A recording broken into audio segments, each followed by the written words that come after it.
नमस्ते। प्रसिद्ध दार्शनिक, महान शिक्षाविद एवं प्रखर वक्ता डॉक्टर सर्वपल्ली राधाकृष्णन का आज जन्मदिन है।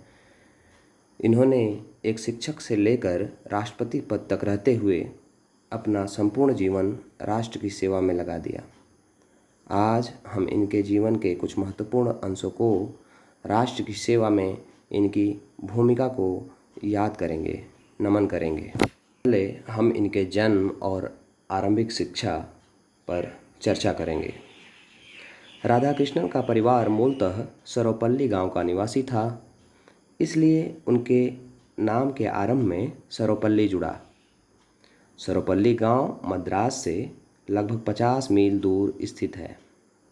राधाकृष्णन के परिजन उनसे 2 पीढ़ी पूर्व ही सर्वपल्ली से आकर तिरुतणी में बस गए थे। तिरुतणी में ही 5 सितंबर 1888 को राधाकृष्णन का जन्म हुआ था। उनके पिता वीरास्वामी और माता सीतम्मा अत्यंत धार्मिक प्रवृत्ति के थे। राधाकृष्णन की आरंभिक शिक्षा तिरुतणी में ही हुई थी। पिता ही उन्हें पढ़ाते थे। बाद में एफए की शिक्षा के लिए उन्हें वेल्लोर के एक विद्यालय में प्रवेश लेना पड़ा। मिशनरी संस्था क्रिश्चियन कॉलेज में पढ़ने का असर यह हुआ कि राधाकृष्णन का अंग्रेजी भाषा पर अच्छा अधिकार हो गया।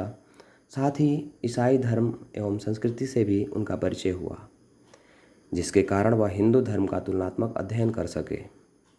उन्होंने उपनिषद, गीता, ब्रह्मसूत्र, जैन और बौद्ध धर्मों के मूल ग्रंथ आदि का अध्ययन किया।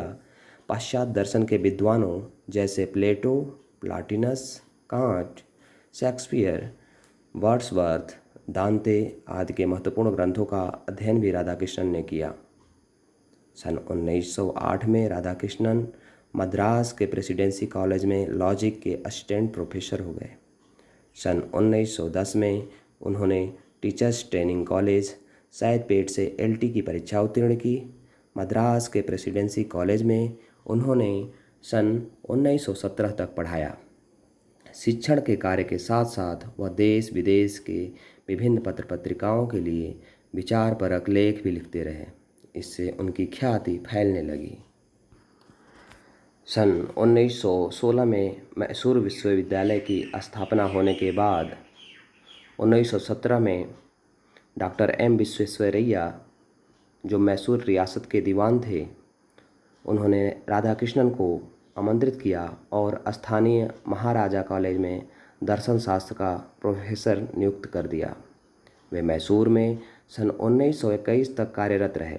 इस बीच उनकी 2 प्रसिद्ध रचनाएं the reign of religion in contemporary philosophy और the philosophy of Rabindranath Tagore प्रकाशित हुई। लोकमान्य तिलक ने अपने प्रसिद्ध ग्रंथ गीता रहस्य में उनके लेखों के अनेक उदाहरण दिए। लगभग 3 साल बाद राधाकृष्णन कलकत्ता विश्वविद्यालय में दर्शन शास्त्र के प्रोफेसर पद पर नियुक्त हुए। मैसूर से कलकत्ता जाने के लिए जब वे तैयार हो गए तो उनके प्रिय छात्रों ने रेलवे स्टेशन तक उनकी गाड़ी को अपने हाथों से खींचा था। कलकत्ता विश्वविद्यालय में प्रोफेसर पद का मिलना उनके लिए बहुत बड़ी बात थी, क्योंकि उन दिनों यह देश का श्रेष्ठ विश्वविद्यालय माना जाता था। सन 1927, 1928, 1930 में उन्हें post graduate council in arts का अध्यक्ष चुना गया। ऑक्सफोर्ड और कलकत्ता दोनों विश्वविद्यालयों में वे लगभग 6 महीने पढ़ाने लगे। सन 1923 में उन्होंने दर्शन शास्त्र पर एक महत्वपूर्ण ग्रंथ इंडियन फिलॉसफी की रचना की, जिसका पहला भाग सन 1923 में और दूसरा भाग सन 1927 में प्रकाशित हुआ। इस ग्रंथ से उन्हें दर्शन के क्षेत्र में अंतर्राष्ट्रीय स्तर की ख्याति प्राप्त हुई। सन 1931 में राधाकृष्णन को आंध्र विश्वविद्यालय का कुलपति नियुक्त किया गया। इस पद पर कार्य करते हुए उन्होंने कलकत्ता विश्वविद्यालय के प्रोफेसर का पद नहीं छोड़ा, बल्कि वहां से दीर्घकालीन अवकाश ले लिया तथा कुलपति के रूप में उन्हें प्रबंधन एवं प्रशासन संबंधी कार्य भी करने पड़ते थे। कुछ ही समय पश्चात काशी हिंदू विश्वविद्यालय से कुलपति पद पर कार्य करने के लिए उन्हें आमंत्रित किया गया। क्योंकि काशी हिंदू विश्वविद्यालय के संस्थापक पंडित मदन मोहन मालवीय कुछ अस्वस्थ रहने लगे थे। वे विश्वविद्यालय की देखभाल कर पाने में अपने को असमर्थ महसूस करने लगे थे।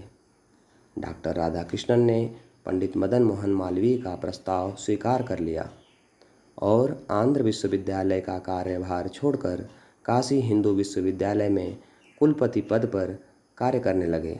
लेकिन इसके लिए उन्होंने वेतन लेना स्वीकार नहीं किया, क्योंकि वे इसे राष्ट्रीय संस्था मानते थे और राष्ट्र की सेवा में निस्वार्थ भाव से कार्य करते थे।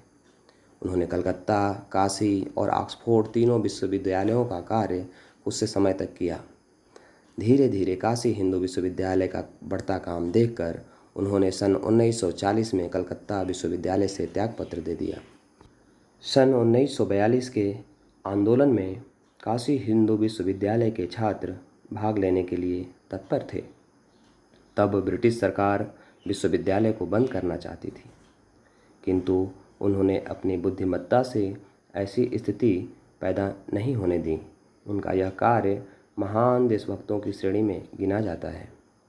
संयुक्त राष्ट्र की स्थापना के साथ साथ यूनेस्को की स्थापना भी हुई। राधाकृष्णन आरंभ से ही अस्थायी कार्य समिति के सदस्य रहे। 1948 से 1949 में वे यूनेस्को के अध्यक्ष भी रहे। सन 1949 में उन्हें तत्कालीन सोवियत संघ में भारत का प्रथम राजदूत बना दिया गया। उन्होंने अपना दायित्व बड़ी कुशलता से निभाया। रूस से भारत के मैत्रीपूर्ण संबंधों की यह शुरुआत उन्हीं की देन थी। सन 1952 में डॉक्टर राधाकृष्णन निर्विरोध भारत के प्रथम उपराष्ट्रपति चुने गए। उपराष्ट्रपति के महत्वपूर्ण दायित्वों का निर्वाह करते हुए वे दिल्ली विश्वविद्यालय के कुलपति और साहित्य अकादमी के उपाध्यक्ष भी रहे। इन दोनों पदों पर भी उन्होंने सफलतापूर्वक अपने दायित्वों का निर्वाह किया। सन 1962 में उन्हें डॉक्टर राजेंद्र प्रसाद के बाद द्वितीय राष्ट्रपति के रूप में चुना गया था। सन 1967 तक उन्होंने राष्ट्रपति पद का दायित्व कुशलतापूर्वक निभाया। इस पद पर कार्य करते हुए उन्होंने 10,000 रुपये मासिक वेतन के स्थान पर केवल 2,500 रुपये वेतन लेना स्वीकार किया। भारत के राष्ट्रपति के रूप में डॉक्टर राधाकृष्णन की भूमिका अत्यंत गरिमापूर्ण रही है। डॉक्टर राधाकृष्णन उच्च कोटि के दार्शनिक, मूर्धन्य लेखक एवं राष्ट्रीय विचारों के ओजस्वी प्रवक्ता थे। उन्होंने धर्म, संस्कृति एवं दर्शन विषयक 150 से भी अधिक ग्रंथों की रचना की। उनकी प्रमुख रचनाएं the philosophy of the Upanishads, eastern religion and western thought, Hindu view of life आदि हैं। उन्होंने श्रीमद् भगवद गीता का अंग्रेजी में भी अनुवाद किया है। शिक्षा, समाज, दर्शन आदि क्षेत्रों में उनके महत्वपूर्ण योगदान को देखते हुए सन 1954 में उन्हें भारत रत्न से सम्मानित किया गया। ब्रिटिश सरकार ने डॉक्टर राधाकृष्णन को सर की उपाधि से सम्मानित किया था। इसके अलावा विश्व के अनेक विश्वविद्यालयों ने उन्हें अनेक मानक उपाधियों से विभूषित किया। 100 से अधिक विश्वविद्यालयों ने उन्हें डॉक्टरेट की उपाधि प्रदान की, जिनमें हार्वर्ड विश्वविद्यालय और ओबर्लिन द्वारा प्रदत्त डॉक्टर ऑफ लॉ प्रमुख है। सन 1967 में राष्ट्रपति पद से मुक्त होकर उन्होंने अपना शेष जीवन मद्रास में बिताया और 17 अप्रैल 1975 को लगभग 87 वर्ष की आयु में उनका देहांत हो गया। आज 5 सितंबर को उनके जन्मदिन को हम शिक्षक दिवस के रूप में मनाते हैं। इनके जीवन से, इनकी पुस्तकों से ज्ञान दीप्ति लेने से संस्कार बनेगा और बदलेगा। जीवन उच्चतम और सुखमय होगा तथा भावनाएं धर्ममय और मानवीय होंगी। हम उन्हें श्रद्धा और सम्मान देते हैं, यह अच्छी बात है, किंतु हम उनसे ज्ञान दृष्टि लें, यह ज़्यादा जरूरी है और ज़्यादा हितकर है। भाव, भाषा को सहज, प्रवाहमय और अर्थपूर्ण बनाने के लिए भी उनका अध्ययन अपेक्षित और आवश्यक है। इससे गुण संपन्न आधुनिकता आएगी और मूल के संचित प्राचीन ज्ञान रस से हम हरे भरे खिले खिले रहेंगे। अंत में एक बार फिर आप सभी को शिक्षक दिवस की हार्दिक शुभकामनाएं। धन्यवाद। जय हिंद।